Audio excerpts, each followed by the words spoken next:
Welcome back, students, and this is the last video of this chapter.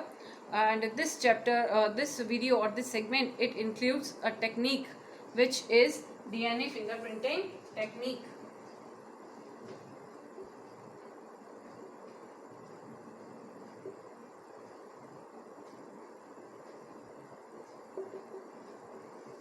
Clear? So as we have studied in a previous section or in a previous video, that about 99.9% of the total human genome is same.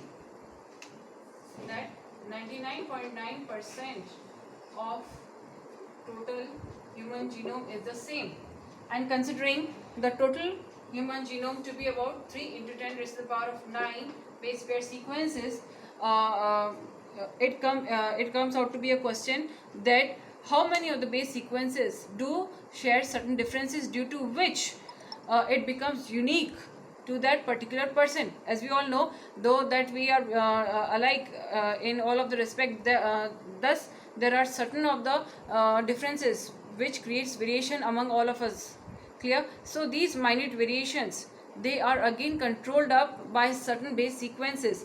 And when we are talking about the gene sequences present in the human genome, that is 3 into 10 raised to the power of 9 genomes, base sequences, how many base sequences are responsible for creating that much amount of variation. So when we are going to compare the base sequences of the two different individuals, it becomes a very expensive and lengthy process also. So here this technique, which is known as the DNA fingerprinting technique, it becomes very useful in finding out the variation among the two different individuals of human beings. Clear? So this is all about DNA fingerprinting. What is the use of DNA fingerprinting? Again, when we are talking about the uses of DNA fingerprinting, the DNA fingerprinting, as we all know, that it basically aims at the differences or the variations among different individuals, because it is controlled by the variations in the base sequences present in the human genomes. Clear? So it is again useful in the forensic science, plus it is useful in solving out the disputes regarding the parenthood of a child.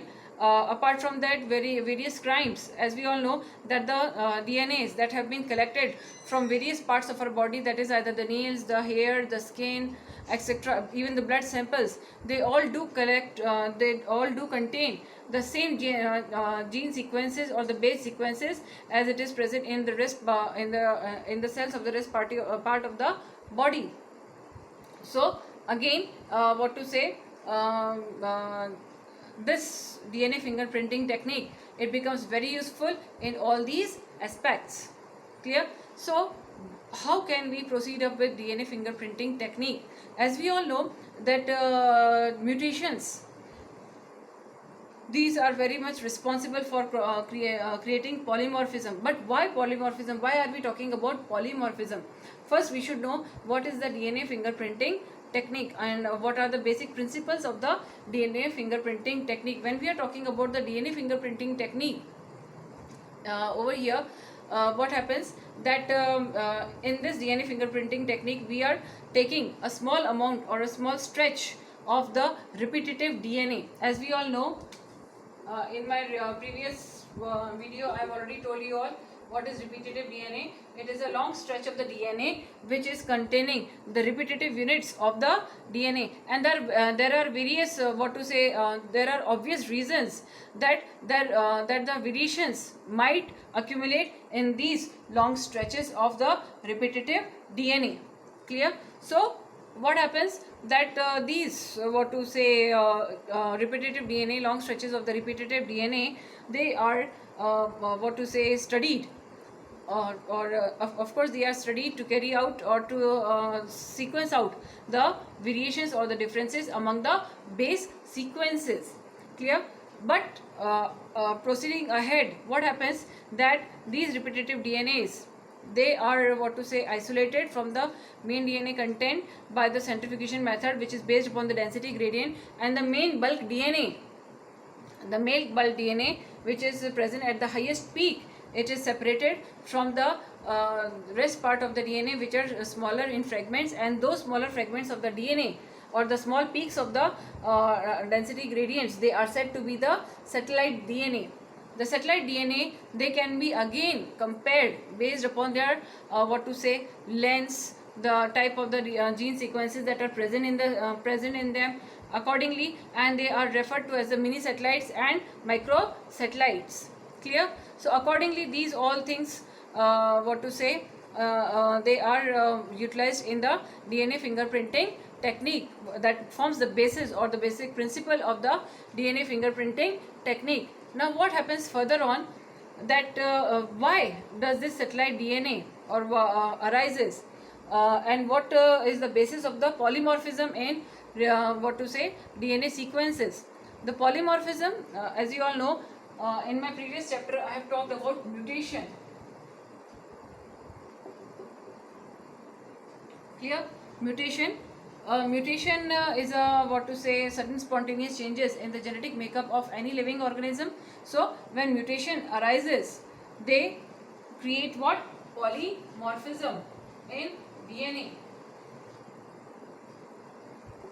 Polymorphism in DNA means they are just going to affect the gene sequences in DNA, but these gene sequences, they are not going to affect the reproductive ability of that particular person, but these gene sequences, the mutated gene sequences, they are going to accumulate generation after generation, and after a long time, when they have accumulated generation after generation, they do give rise to specific variations which forms the very basis of evolution.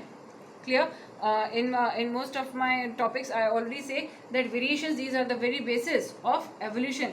These variations, they accumulate in every generation in very minor amounts, and when proceeding ahead from one generation to other generation and then to other generation, these variations, they accumulate and they become very big differences or big variations which give rise to the process of evolution.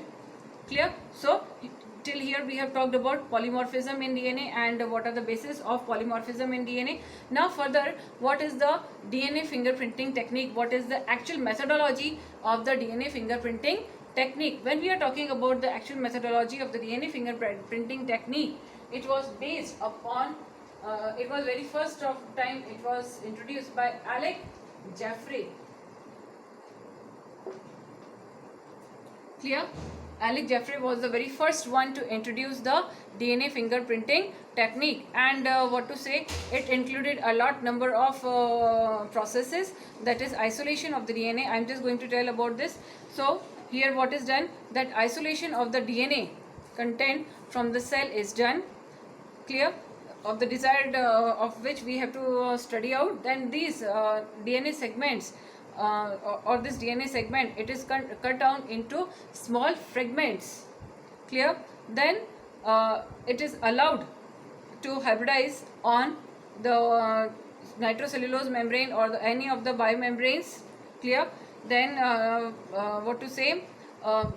not before that, the DNA fragments, before Southern blotting technique, it is first of all sent to the electrophoretic methodology. Clear? So when separate DNA fragments, they have been isolated, isolation is done basically by electrophoretic methods. Electrophoretic method is again, as you have studied in your chemistry, that it is based upon density gradient. The heavier parts or segments of the DNA, they remain behind, and the smaller fragments, they reach up earlier.